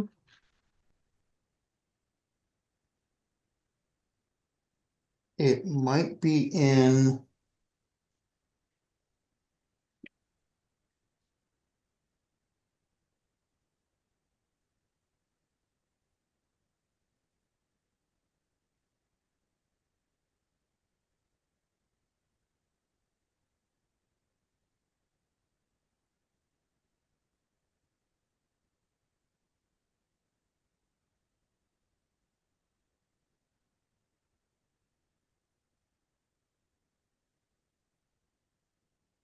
I'm gonna have to look it up and get back to you. Okay, I'm gonna put that in red Yeah, just to remind myself yeah, that you and I need to yeah. kibbutz on that. Uses. And then the next one is no change. Right. So does anybody have any suggested modifications to that bylaw? Questions from the board? So I do have a question on the off-street parking space. How do you provide off-street parking in a residential or in this setting? So that would just be in the driveway. So, typically the driveway would be wide enough to accommodate that one additional parking space. So you have two parking spaces for a single family home. Hmm, And then you would just have to accommodate one additional parking space. So probably that would be behind the other two cars. Okay, Or all right. it could be in the garage. So if you have a two-car garage, then that's the two spaces for the single family home. And then you just have the car parked outside of the garage in the driveway. Okay, so it doesn't have to be an additional specific designated parking space. No, it would Okay. just have to be able to be accommodated within the existing driveway. Okay. Oh, I see. Yeah, okay. All right, so then the next article. Found we it. talked about- Oh, sorry, somebody else? Yeah, I found it, Lori. Oh, okay, where? Let me read it to you because it may or may not count. In the RC, GR, MSR, and DN districts. Okay, so not residence A, residence B. But in the RC, GR, MSR, and downtown neighborhood districts. For accessory structures commonly called storage sheds, greenhouses, cabanas, pool equipment sheds, gazebos, and similar uses. I don't think this is a similar use. The side setbacks, about 120 square feet and 1 story in height. Okay, so while we do have a 1 versus 2 story restriction, this particular section does not talk about accessory dwelling units, but it does talk about accessory structures. What page are you on? 7-55.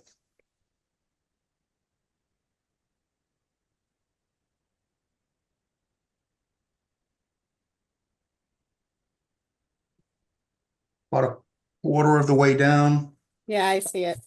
uh, parenthesis, small e. First of all, it's only in the more congested districts. Right. And it talks about, basically utility type accessory structures. So sheds, greenhouses, cabanas, pool equipment sheds, gazebos, doesn't talk about garages. I don't think it would apply because it also says that the structure can't exceed 120 square feet in area. And here we're saying it's half the size of the principal structure or 900 square feet. Sounds So, like a plan. All yeah. right. All right. Thanks.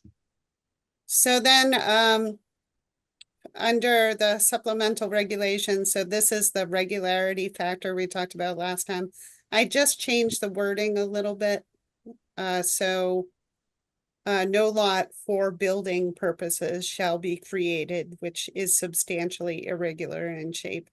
So I got rid of the laid out. I think that was a question that somebody had. So I just clarified that language a little bit. Laurie, I've got one question, Sure. and this is on an enforcement side. We have a lot of very irregularly shaped lots here in town. Where there's a big pile of land up on the back. Typically, it's a 50-foot frontage for the street. Yep. If somebody were to attempt to take one of those pieces of property and split it, okay, the quote donor lot and the newly created lot would have to adhere to this formula. Yeah, pretty much. So there is a special exception for a reduced frontage lot. Yeah. So you'll see that the mathematical equation is different Okay. for a reduced frontage lot, because of course the understanding is that they're larger in area and they're not going to have the same configuration as a standard lot. Mm-hmm. But yeah, it should comply.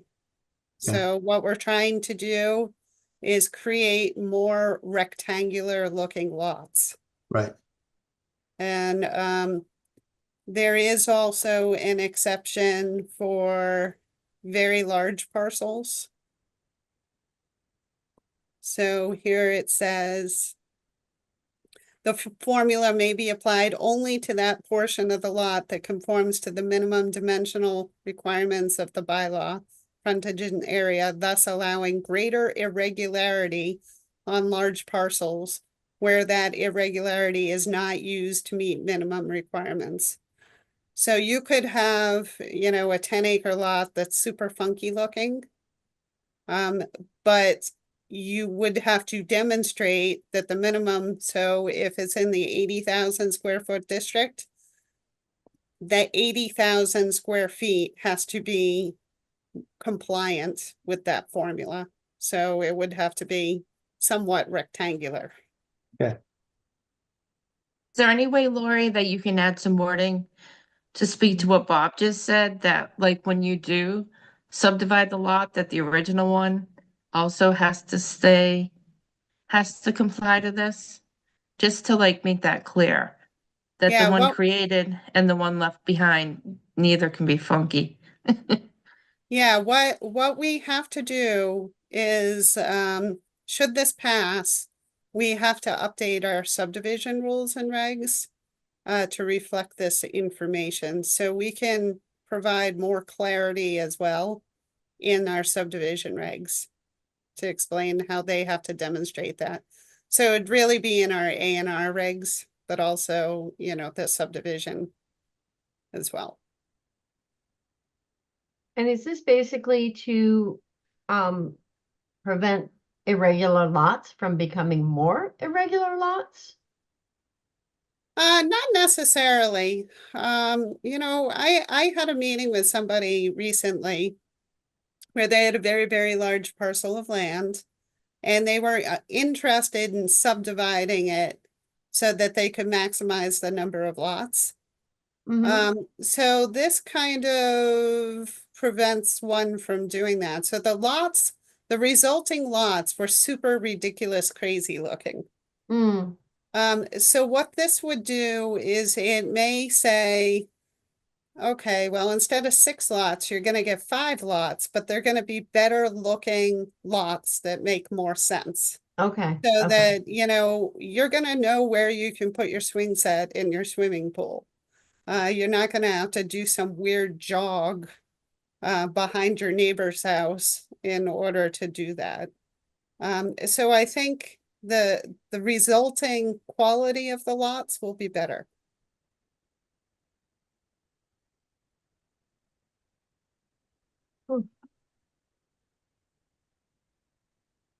All right, so anybody else have anything else on this one?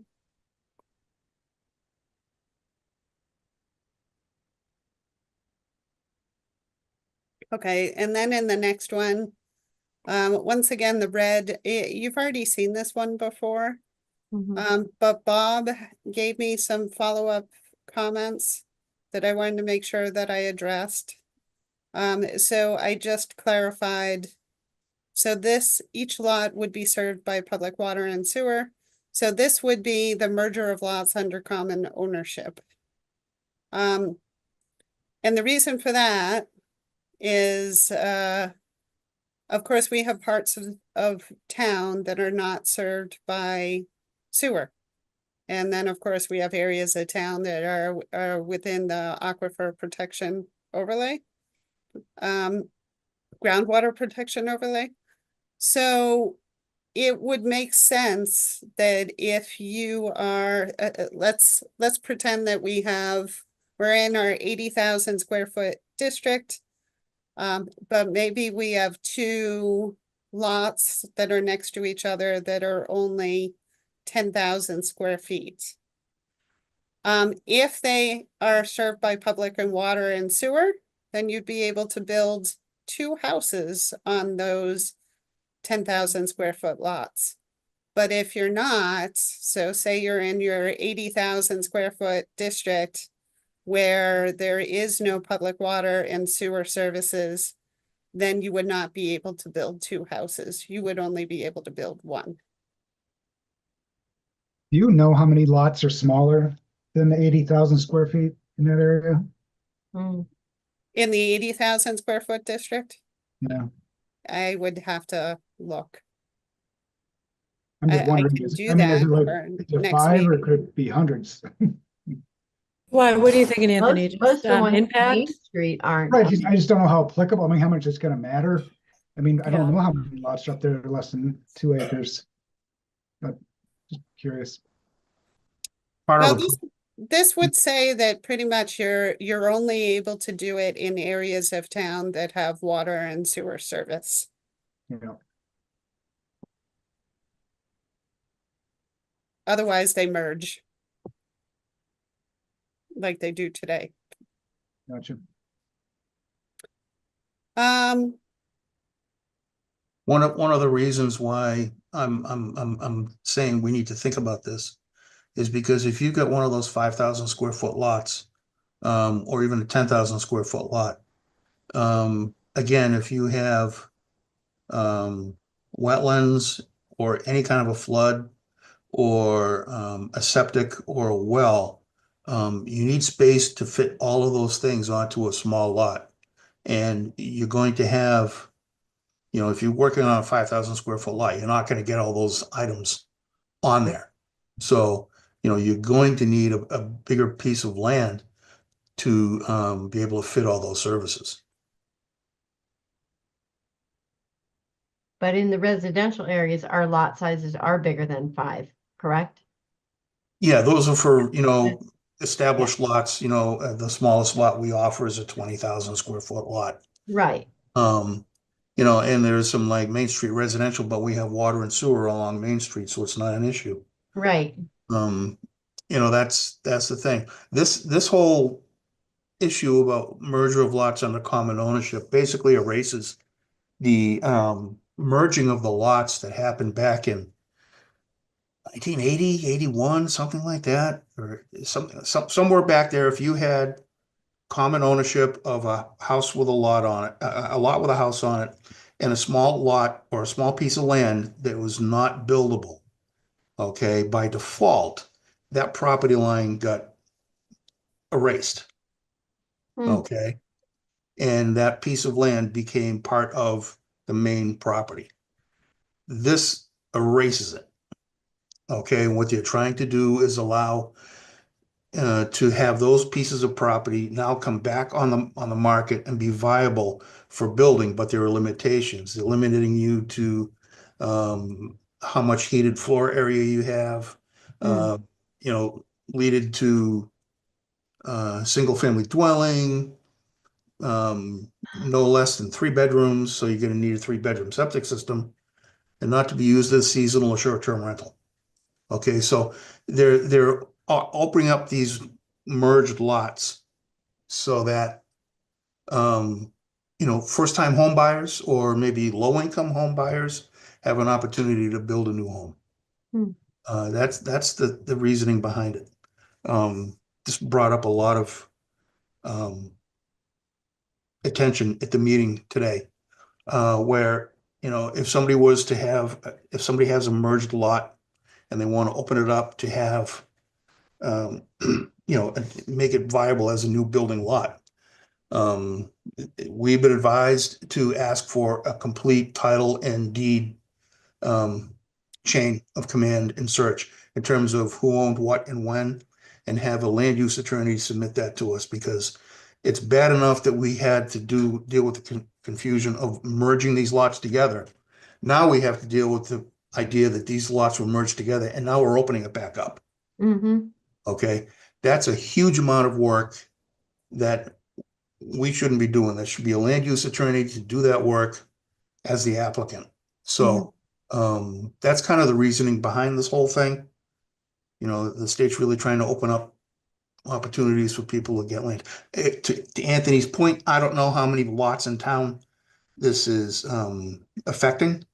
I do know there are some smaller pockets of land off of Whitney.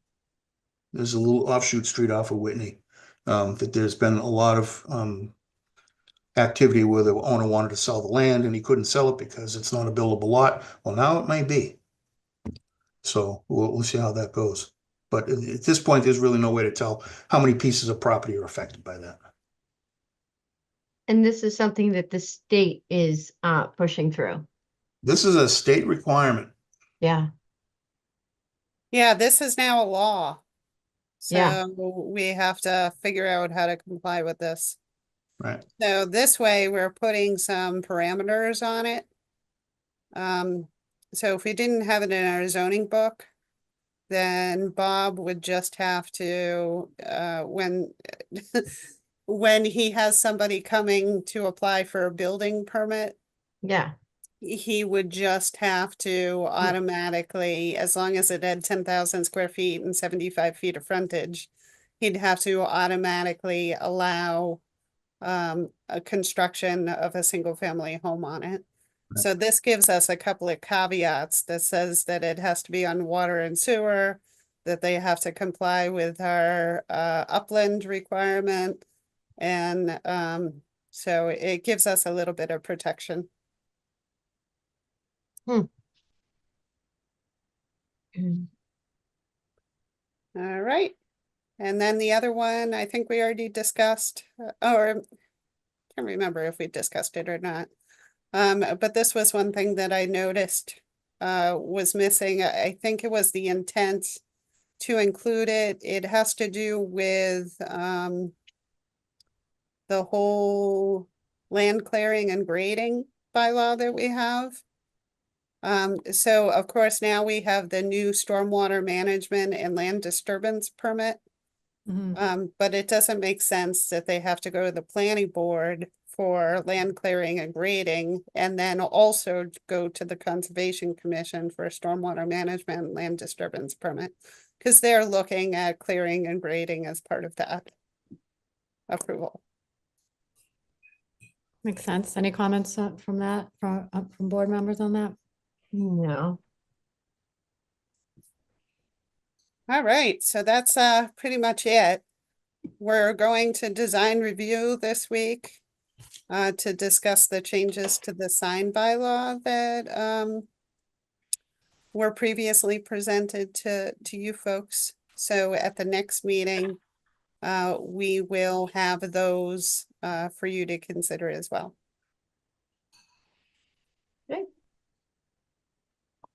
Okay. All right, so moving right along, that's great. Thanks for all the work on that. It seems like it's a lot in flight there, and appreciate all the time put into it. Yeah. Really tricky. Okay, next we have meeting minutes for approval. So we have 3 sets of minutes. Did everyone have a chance to read the minutes? We had 2 sets that had proposed amendments to it, and then also additionally, Michelle added the addresses of some of the people who commented during public comments, just to make it clear, you know, who's who was a part of public comments and to add the address. So that was the second set of amendments made to the minutes. So are there any, starting with November 19th, any further amendments to the minutes? Not for me. Okay. Is there a motion to approve the November 19th minutes as amended? So moved. Second. Second. All in favor, Anthony? Aye. Amy? Bill? Aye. Millie? Aye. And carries an aye. I think December 3rd was not amended. Is that, I think there are no amendments for December 3rd minutes, correct? Did not see any. Nope. Okay. Is there a motion to accept December 3rd minutes as submitted? So moved. Second? Second. All in favor, Anthony? Aye. Amy? Aye. Bill? Aye. Millie? Aye. And carries an aye. December 17th did have the amendments, including the addresses that I mentioned. Any further amendments to the December 17th minutes? Nope. Nope. Okay. Is there a motion to accept the December 17th minutes as amended? And so moved. Second? Second. All in favor, Millie? Aye. Anthony? Aye. Amy? Aye. Bill? Aye. And carries an aye. Okay, great. So minutes are set. Any subcommittee updates? Bill, I saw there was a survey online. You probably have something from traffic regarding that. You getting some good Yeah. responses there? Yeah, we already have, you know, we put out the survey yesterday. We already have 370 responses so far. Wow. So yeah, we were all really shocked that there was that large of a response, which is good. You know, we need the data, we need the information back on, you know, what people want to do in town when it comes to, you know, the traffic safety. So, so I encourage anyone who's out there, please fill it out. And yeah, other than that, it'll be up until February 7th, and then we'll start correlating the data. Okay, so a whole nother month. That's great. Yep. All right. Any other subcommittee updates?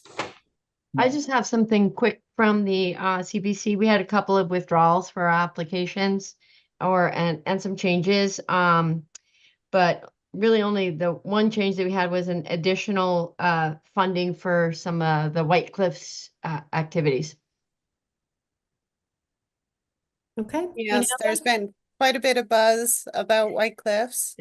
So there was an article in the Boston Globe on Sunday. So you folks can certainly look for that. There was also an article in the Worcester Telegram and Gazette, and some of the smaller papers picked it up as well. And I was contacted by a news agency via email. I haven't gotten back to them. That was tonight. So that'll be interesting to see what that's all about. What's the big And headline? Mass Development reached out to me as well, which that is the grant that I applied for, the underutilized properties grant Nice. in June and was denied. But now they reached out to me because they want to talk about White Cliffs to see what Good. we can do. So What's the main headline in the papers? I missed it. Anything like, I think it was something like the town purchased, this is just the crux of it, not word for word. The town purchased it 8 years ago and has done nothing, essentially. Some of that really isn't fair because I think during COVID, there were like 3 or 4 years where nothing happened. And it wasn't because people didn't want to, it just, people said there were other priorities. So I don't know. Some of the article I felt was misleading. Somebody sent me a Word version of the article because I don't have a subscription. So I'll send it to everybody. That's the Yeah. Boston Globe one. well, Lori, here's your chance to give your quote if they're contacting Yeah. you. Yes, I was quoted in the Boston Globe Oh, you article. were? Okay, They reached great. out to me over the weekend, so. We'll have to read that. Okay. All right. Any other subcommittee updates? Okay, next ZBA meeting is January 28th. Master plan is January 16th. If there's no further business, is there a motion to adjourn? Oh, Make Bob a has- motion to, oh, Bob, never mind. Oh, Bob, you have something. I thought you were saying goodbye. No, I'm not making a motion. I just want to thank everybody for putting up with my long-windedness tonight. No, Oh. it was great. Good feedback. Good to have. Thanks for attending those meetings. I'm sure it's tough to sort it all out. Yeah. Okay, motion to adjourn? So So moved. Second?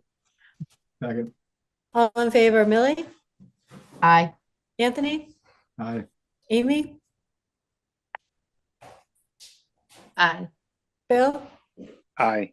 And Carrie's an aye. Meeting adjourned. Thanks, everybody. Have a great night. Thank you. Have a Thank good you. night. Good night. Bye. Good night.